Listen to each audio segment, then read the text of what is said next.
하나가 될 때라는 제목으로 함께 은혜를 나누고자 말씀을 준비했는데 다른 말씀이 좀 전해지게 되었습니다. 저는 개인적으로 이 함께라는 것을 되게 좋아해요. 함께라는 단어, 함께, 우리 이런 거를 모르겠습니다. 왜 그런지 모르겠는데 이걸 되게 좋아해요. 그래서 어려서도 이렇게 같이 어울려서 하는 걸 되게 좋아하고 또 나누고 이런 것들을 되게 좋아했습니다. 근데 하나보다는 둘이 낫지 않나요?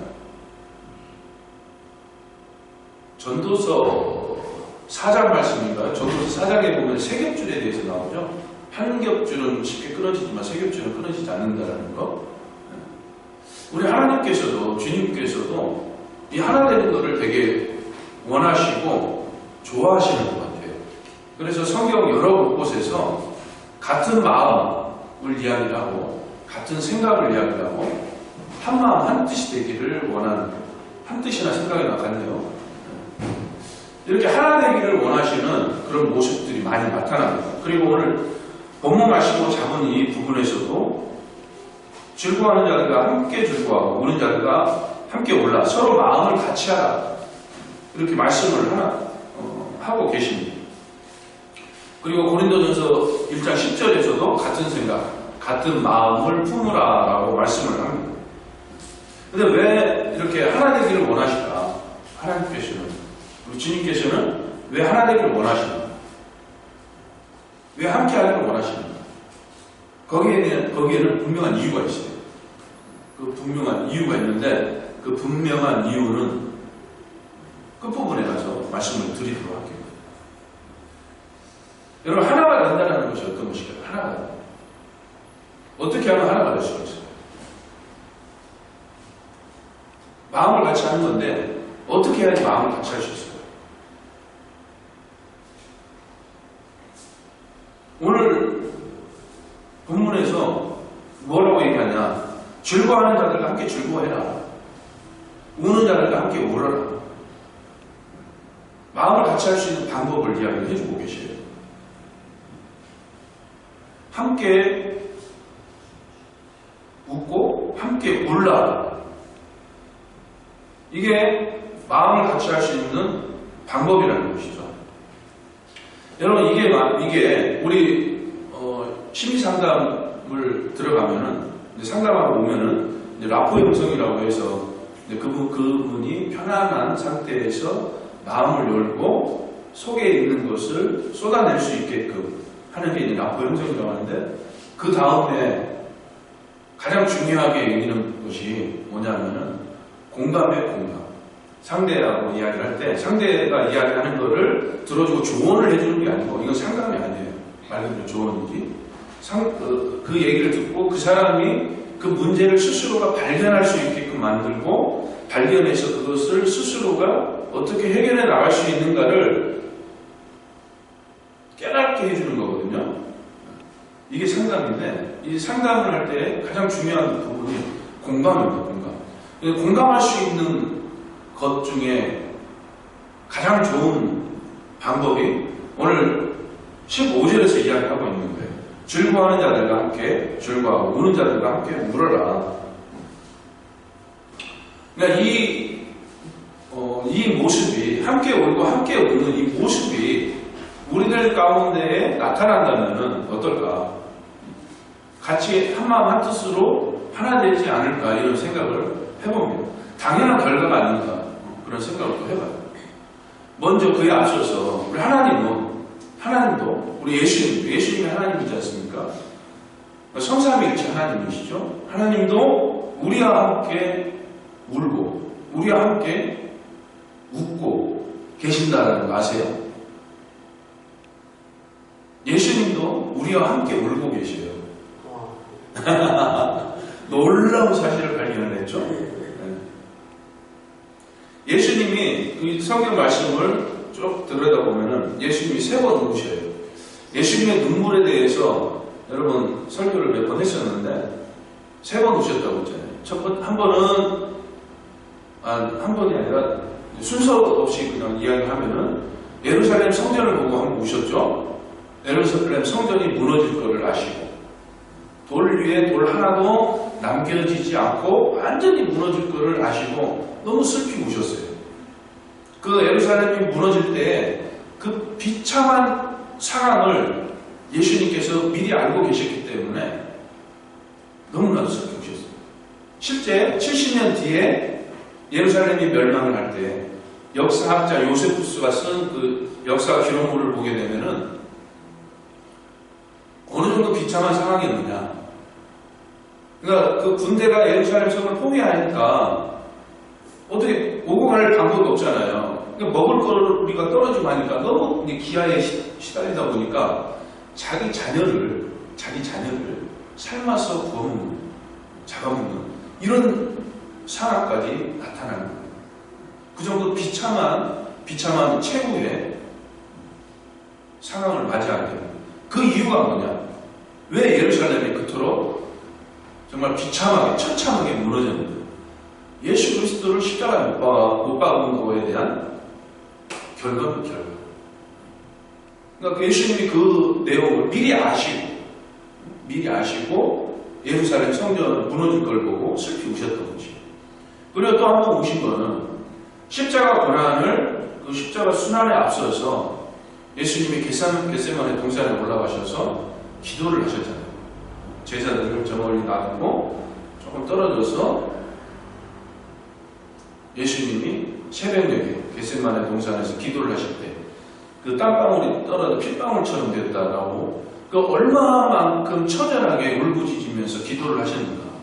그 예수님의 그 연약한 육신의 몸을 입고 계신 그 연약함을 우리에게 보여주시기 위해서 그 연약함, 인간임에도 불구하고 인간의 몸을 가지고 있는 그 연약함 속에서도 하나님의 뜻을 이루기 위하여서 끝까지 순종하는 그 모습을 보여주기 위하여서 인간의 연약함 속에서 통곡하는 그런 모습을 보여주셨어요. 그리고 세 번째 눈물은 저와 여러분과 함께하는 눈물입니다. 그 눈물은 어떤 눈물이냐? 예수님에게 친구가 있었어요. 예수님의 친구가 누가 있을까요? 저도 친구죠. 여러분도 친구고 우리의 친구가 되어주시는 분입니다. 하나님이시기도 하고 우리의 왕이시기도 하고 우리의 제사장이시기도 하고 선지자이시기도 하지만 우리의 주인이시기도 하지만 우리의 친구가 되어주시기도 해요. 너무나도 감사하지 않나요? 야, 정말 이런 대장이 있으면 진짜 따를만 하지 않나요? 근데 예수님이 친구가 있었는데 누구냐? 나사로예요, 나사로. 근데 나사로가 죽었어요. 죽었다는 소식을 듣고 예수님이 빨리 가지 않았어요. 빨리 가지 않은 이유는 예수님의 그 어떤 깊은 뜻이 이제 묻어나 있는 거죠. 천천히 가셨어요.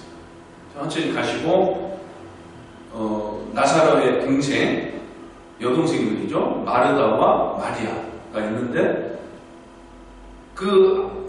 나사로의 그 무덤 앞에서 예수님이 통곡을 하십니다. 눈물을 흘리십니다. 왜 눈물을 흘리십니까? 나사로 예수님의 친구였으니까 나이 차가 뭐 얼마 나지 않았겠죠. 똑같던가. 근데 그 젊은 나이에 죽었으니 가족들은 얼마나 슬펐겠습니까? 그 주변에 알고 있는 지인들은 얼마나 슬펐겠습니까? 예수님도 슬펐어요. 인간의 육신의 몸을 가지고 계셨기 때문에 우리가 죄는 없으시지만 우리가 똑같은 감정을 가지고 계시다고 했어요. 그래서 그 슬픔을 느끼셨어요. 그래서 통곡을 하셨는데 통곡하신 그 이유가 죽음 앞에서 통곡을 하신 거예요. 그 죽음이 두려워서가 아니라 그 사망으로 갈 수밖에 없는 인간들의 그 연약함, 그 고통, 그 괴로움, 그 슬픔, 그 앞에서 예수님께서 긍휼의 눈물을 흘려주셨다는 것입니다. 예수님께서 죽은 나사로를 위하여서 울어주셨고, 그리고 마르다와 마리아를 위해서, 그리고 함께 슬퍼하고 있는 애통하고 있는 그 사람들과 함께 더불어 울어주셨다는 것입니다.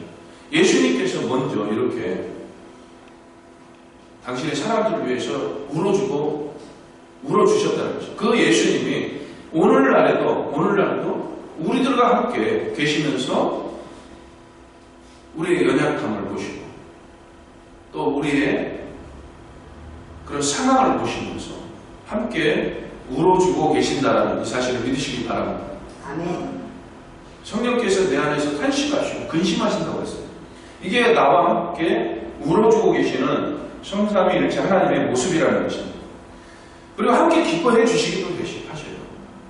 함께 울어주시기도 하시지만 함께 기뻐해 주시기도 하십니다.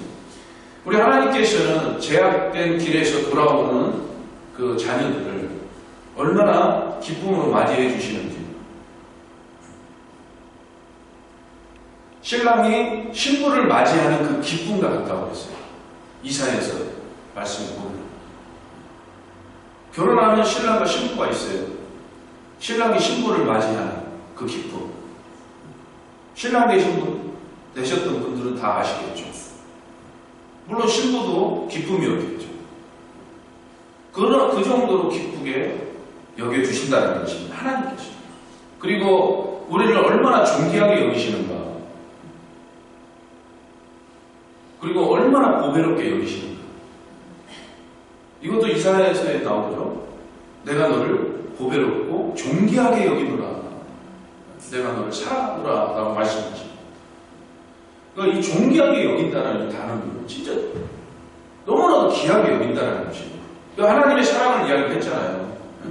그 높이와 깊이와 넓이와 길이를 측량할 수가 없는 하나님의 사랑이라고 하지 않습니까? 그 사랑을 갖고 있는 우리가 그의 기쁨이 되고 있는 우리의 모습이라는 것입니다. 우리는 우리 하나님께 너무나도 크고 놀라운 그런 사랑을 갖고 있습니다. 그 사랑을 갖고 계시는 것을 여러분 느끼시나요? 제발 느끼셨으면 좋겠습니다. 이렇게 함께 울어주시고 함께 기뻐해 주시는 하나님이라는 사실을 믿으시기 바랍니다.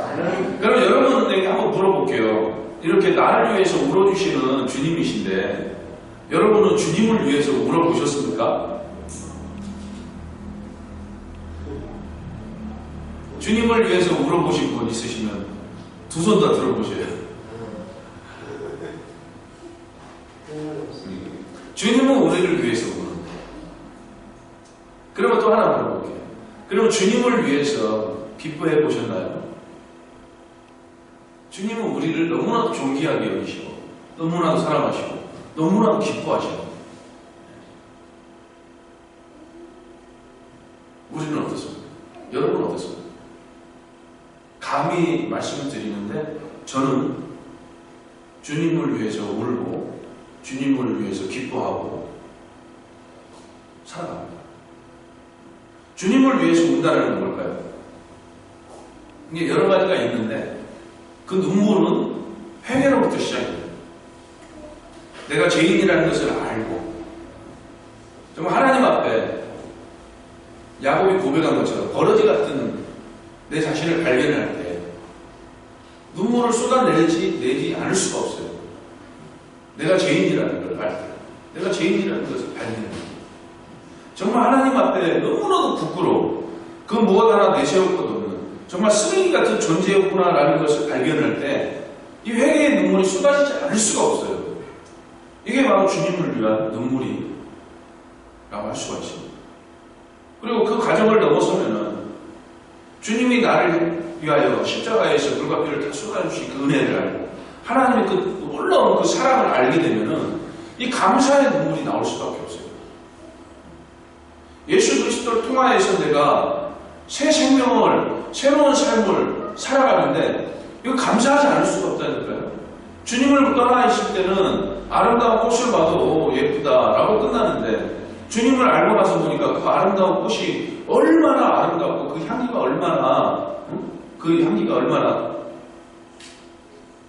좋은지 아름다운지 그 느낌이 다르다는 것이에요.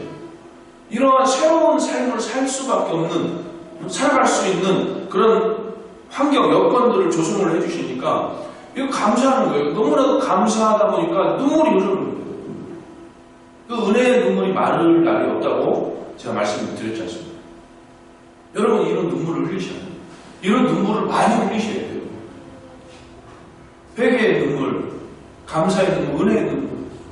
그리고 또 흘려야 될 눈물이 있습니다. 영광의 눈물이에요. 영광의 눈물. 이 영광의 눈물은 바울 사도가 흘린 눈물이라고 할 수가 있어요.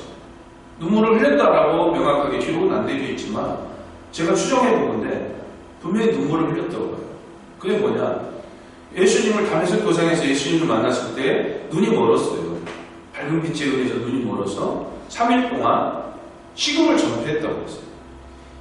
생각을 해보세요. 자기가 비난하고 비판하고 정죄하였던, 그리고 돌로 쳐서 죽였던 그 예수 그리스도, 그가 정말 살아있는 존재라는 것을 발견을 했을 때 그 얼마나 뒤집어지는 거죠. 뭔가 마음이 모든 것이 다 뒤집어지는 거예요. 그래서 물도 못 먹는 거예요. 음식은 둘째치고 식음을 전폐하는 건 누워서, 제가 예수님을 다시 만났을 때 입을 뒤집어 쓰고 3일 동안 눈물 쏟으면서 회개하면서 통곡하면서 회개했는데, 바울 사도가 3일 동안 식음을 전폐했다는 그 의문, 그 말씀에 대한 의미를 제가 이해를 합니다.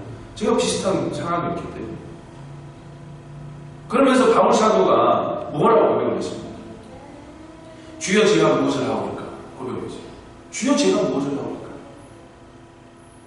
쓰레기 같은 이 존재를 당신께서 친히 찾아와 주셔서 알게 하시고 깨닫게 하시고 믿게 하시고 그런 은혜와 사랑을 베풀어 주셨는데, 주님을 위해서 제가 무엇을 하고 있을까? 이런 부르짖음 속에 감사와 영광의 눈물이 나오지 않을 수가 없어요. 주님의 영광을 드러내고자 하는 그런 삶을 살고자 고백하고 생각하는 그 모습 속에 이런 영광의 눈물이 안 나올 수가 없다니까요. 여러분, 이게 주님을 깊이 있게 생각하고 사모하고 사랑하는 사람의 모습 속에서 나타나는 그런 눈물이라고 할 수가 있습니다. 이게 바로 주를 위하여서 우는 눈물이라는 것이죠. 주님과 함께하는 눈물이라는 것이죠. 그럼 주님을 기뻐한다는 것은 무엇인가요? 주님을 즐거워한다.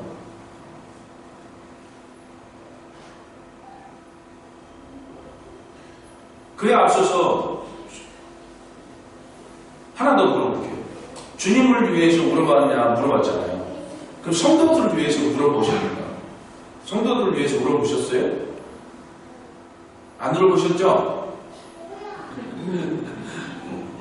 근데 목사가 되어 있다 보니까, 목회를 하다 보니까 성도들을 위해서 울 때가 많이 있더라고요. 기도하다 보면 눈물이 나요. 너무 안타깝고 긍휼한 마음이, 이거 주님이 주시는 마음, 긍휼함이 생기다 보니까 눈물이 흐르는데, 우리 정영환 전도사님이 참 너무나도 감사하게 지방에 내려갔던 일이 잘 해결이 돼서 올라왔어요. 올라왔는데 그 후유증으로 인해서 병원에 지금 입원해 있어요. 화요일날 퇴원을 합니다. 근데 우리가 지난주에 합심해서 기도한 거 기억나시나요? 정영광 전도사님을 위해서 합심하에 기도했잖아요. 그게 바로 성도를 위하여서 함께 우는 눈물이에요. 우리가 실질적으로 눈에서 눈물을 흘리지는 않았지만 정영광 전도사가 빨리 회복되어서 저에 있는 그 일이 잘 해결이 되어서 빨리 교회의 품으로, 가족들의 품으로 돌아올 수 있게 해주시옵소서 함께 합심하여서 기도를 했지 않습니까? 이게 바로 함께 울어주는 모습이라는 것이죠. 이런 모습들이 우리 삶 속에서 많이 나타나야 될 것입니다. 왜? 그가 우리의 형제 자매입니다. 우리 피부치만 형제 자매가 아니고 하나님의 뜻 안에 있는 사람들이 형제 자매요, 내 어머니다 라고 예수님께서 말씀하세요. 우리는 다 형제 자매예요. 우리 형제 자매예요. 우리 고건사님도 누님이 아니고 어머니죠. 누님이라고 그럴까요? 다 형제 자매예요. 형제 자매. 형제 자매. 한 식구라는 것이에요. 한 식구. 그래서 우리는 더더욱 하나님을 위해서 함께 울고 함께 웃는 그런 모습을 보여야 될 것입니다. 그리스도를 즐거워하는 그 부분도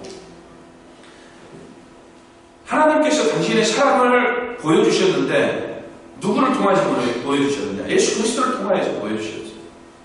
확증하셨어요. 예수 그리스도를 통해서. 그래서 우리가 주님을 기뻐해야 됨이 마땅한 것이에요.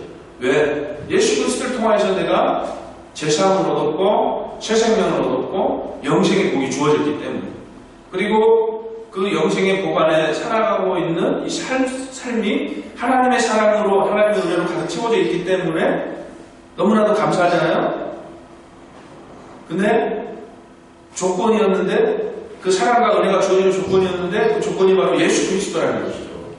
그래서 그리스도를 기뻐하고 즐거워해야 된다는 것이죠. 로마서 8장 38절 39절에 보면은 내가 확신하노니 사망이나 생명이나 현재일이나 장래일이나 천사들이나 권세자들이나 능력이나 높음이나 기품이나 그 어떤 피조물이라도 그 무엇이라도 우리 그리스도 예수 안에 있는 하나님의 사랑에서, 그리스도 예수 안에 있는 하나님의 사랑에서 끊을 수 없느니라. 그리스도 예수 안에 있을 때에 그 하나님이 우리를 향한 사랑과 그 은혜는 결단코 변치 않는다는 것이에요. 이 감동받으셔야 되는데, 하나님이 부어주시는 은혜, 하나님이 우리를 향한 그 사랑, 이건 너무나 놀라운 거잖아요. 측량할 수 없는 거라고 했잖아요. 그 사랑을 그리스도 안에서 영원토록 베풀어 주신다는 것이에요. 너무 감사한 거 아닌가요? 그러니 우리는 주님을 기뻐할 수밖에 없는 거예요. 주님께 감사할 수밖에 없는 거고, 교회 나오지 말라고 해도 교회 나와서 주님 감사합니다 하는 게 당연한 거예요. 그 은혜를 알고 그 사랑을 알면 교회 가지마 해도 저는 갑니다. 왜? 그 은혜를 아니까, 그 사랑을 아니까. 그래서 순교자가 나오는 거예요. 그래서 그 은혜를 알고 그 사랑, 하나님의 그 끊을 수 없는 그 사랑을, 예수님은 우리를 위하여서 함께 울어주시고 함께 기뻐해 주시고, 우리도 우리 주님과 함께 울고 주님과 함께 기뻐하는 삶이 되기를 예수님의 이름으로 축원합니다. 아멘. 그러한 삶 속에서 진정한 성도들 간에 하나 되는 모습이 나타납니다. 예수 그리스도의 그 은혜와 그 사랑 안에서 함께 울고 함께 웃는 그 모습 속에 인위적인 가식적인 그런 모습이 아닌 성도들과 진심으로 함께 웃을 수 있게 되고 진심으로 함께 울 수 있는 모습이 나타난다는 것이죠. 그럴 때 온전한 하나 되는 모습이 나타나는데, 서두에서 제가 말씀드렸죠. 왜 예수님이 하나 되기를 원하시는가? 우리에게 무언가를 주려고 하시는 거예요. 그 주려고 하시는 것이 무엇인가? 이것만 말씀을 마칠게요. 여러분, 함께 울고 함께 웃는 이런 하나 되는 모습에 어떤 모습이 나타날까요? 우리 성도들이 있어요. 우리 지금 안 나온 성도들이 몇 분 계시는데 다 모이면 벌써 20명 가까이 될 것 같아요. 이 많지 않은 성도들이 한마음 한뜻이 되기 위해서 함께 울고 함께 웃는, 함께 기뻐하는, 가식적인 것이 아닌 인위적인 것이 아닌 진짜로, 그러면은 어떠한 현상이 나타날까요? 그 가운데에서 기쁨의 모습이 나타나겠죠. 그 가운데서 평안의 모습이 나타나겠죠. 그렇지 않나요? 이런 기쁨과 평안은요, 우리 주님이 주시는 기쁨이고 주님이 주시는 평안이에요. 우리 주님께서 우리에게 좋은 것을 주시기 위하여서 함께 울고 함께 울어라, 같은 마음을 품으라 이야기하셨는데, 바로 주님이 주시고자 하는 기쁨이고 평안이라는 것이에요. 그리고 세 번째는 초대교회에서 나타났던 그런 현상입니다. 사도행전 4장인가요? 거기 보면은 초대교회 때 서로 물건을 통용인가요? 유무상통인가요? 너 거다, 내 거다 따지지 않고 서로 나누었다라는 그런 말씀입니다. 그게 왜 그런 현상이 나타났느냐? 그리스도의 말씀 안에서 하나 되었기 때문에 나타나는 현상이었는데, 그때 당시의 말씀은 뭐라고 얘기하냐? 부자가 자기 재산을 처분을 해서 사도들 앞에 두었더니 사도들이 이것을 나누어줬다고 했어요. 그래서 초대교회 당시에 가난한 자가 없었다라고 말씀합니다. 가난한 자가 없었다. 오늘날 공산주의 사회주의 이걸 이야기하는 게 아니에요.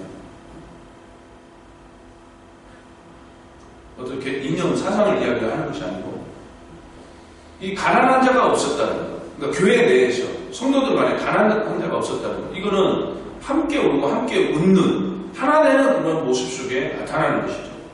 가난한 자가 서로 간에 가난한 자가 빈부격차가 없다 보니까 어떻습니까? 시기 질투하는 일도 없고 비판하고 정죄하는 일도 없겠죠. 그리고 함께 울고 함께 웃는 그 모습 속에 기쁨과 평안이 가득하니까 너무나도 행복한 모습이 나타나는 거 아닐까요? 그 모습이 무엇이라고 표현을 할 수 있을까요? 그 모습이 기쁨과 평안이 넘치나요? 가난한 자가 없어요. 너무나 즐겁고 너무나 행복해요. 그것이 바로 천국이에요. 천국. 예수님께서 최종적으로 우리에게 주시고자 하는 것이 바로 그 천국입니다. 천국. 그 천국은 이 땅에서도 누릴 수 있는 거예요. 어떻게 할 때? 함께 울고 함께 웃는 한 마음 한 뜻으로 살아갈 때 그 천국을 누릴 수 있다는 것입니다. 말씀을 정리를 하겠습니다. 우리 만남교회도 많은 숫자가 아니라서 아주 쉬울 것 같아요. 함께 울고 함께 웃는 모습. 예수 그리스도 안에서 같은 마음 같은 뜻을 품고 살아가는 거예요. 서로 마음을 같이 하는 이런 모습 속에서 우리 만남교회가 눈에 보이는 가시적인 천국이 될 수 있기를 예수님의 이름으로 축원합니다. 아멘. 우리 만남교회 성도들도 천국 백성으로서 천국에서 누릴 수 있는 그 기쁨과 평안, 행복을 누리며 살아갈 수 있기를 예수님의 이름으로 축원합니다. 기도하시겠습니다.